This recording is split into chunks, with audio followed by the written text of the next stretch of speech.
Bonjour, aujourd'hui je vais vous donner une petite astuce pour améliorer de façon importante votre jeu en guitare d'accompagnement. Ce que j'appelle la guitare d'accompagnement, c'est ce que j'appelle, et c'est absolument pas péjoratif, c'est la guitare de feu de camp.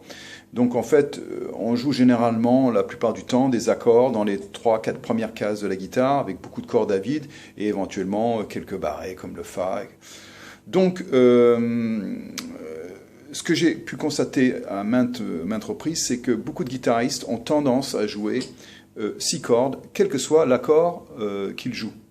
Alors si par exemple je joue un Ré, ils vont faire, si je joue 6 cordes, ça va faire ça.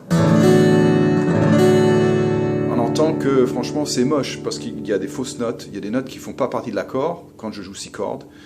Donc du coup, la première chose qu'il faut savoir, c'est combien de cordes vous pouvez jouer en fonction de l'accord que vous placez à la main gauche. Donc, il y a pour moi principalement 3 catégories. Il y a les accords à 6 cordes, à 5 cordes et à 4 cordes. Exemple, si je joue un Sol, comme ça, ou beaucoup de gens jouent comme ça, ou voilà. En fait, sur cet accord-là, je peux jouer 6 cordes. Mi, Mi, La, Ré, Sol, Si, Mi. Si je joue un Mi, pareil, je peux jouer 6 cordes. Mi, La, Ré, Sol, Si, Mi.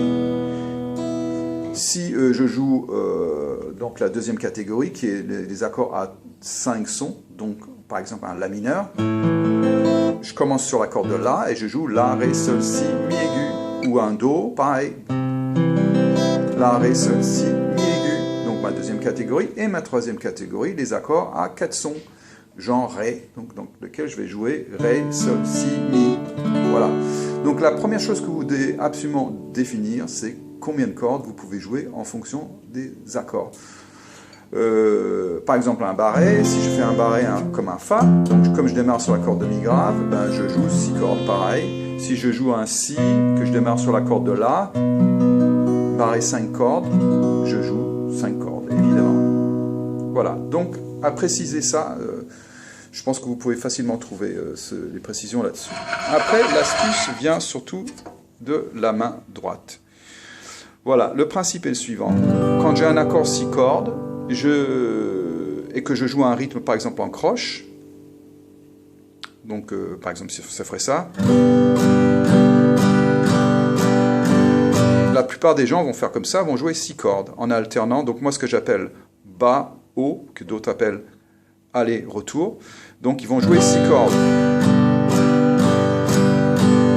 En soi, on a le droit de le faire puisque c'est un accord à 6 cordes. Mais si on veut améliorer son jeu, on peut préciser davantage ce que l'on joue avec le médiateur. Donc moi ce que je fais, c'est que quand je joue vers le bas, je joue Mi, La, Ré, et quand je joue vers le haut, je joue Mi, Si, Sol. Donc j'alterne un coup comme ça, en jouant les graves, ce que j'appelle jouer les aigus de mon accord. Donc en fait, si je fais ce principe, voilà, on entend l'alternance de grave aigu. Donc ça, mes croches ont plus de rebond, je trouve.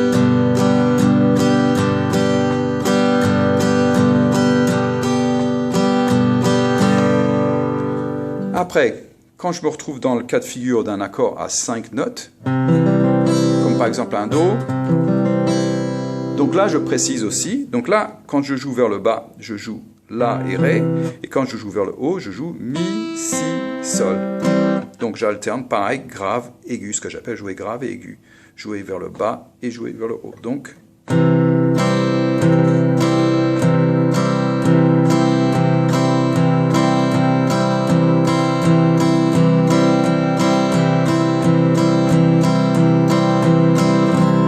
voilà. Et troisième cas de figure, un Ré, donc là c'est 4 cordes, je joue 2 et 2, Ré, Sol et Mi, Si, donc c'est plus difficile parce qu'il y a moins de cordes à jouer, il faut être plus précis, donc ça fait...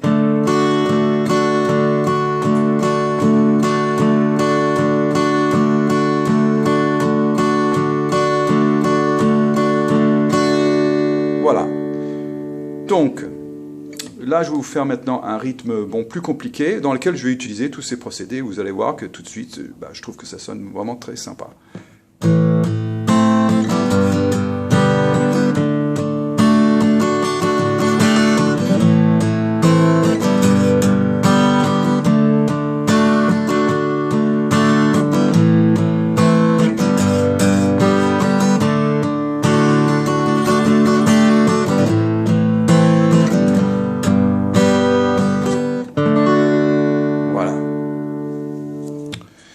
Donc, si je récapitule, clarifier ses connaissances au niveau des accords, savoir combien de cordes on peut jouer au maximum en fonction des accords, et puis travailler cette petite technique de main droite qui permet vraiment de préciser son jeu. Et vous allez voir que à fur et à mesure que vous allez maîtriser ça, tout de suite votre jeu va sonner de mieux en mieux.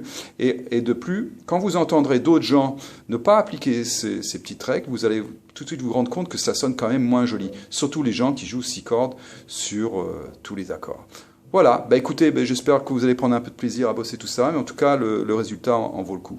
Allez, à plus!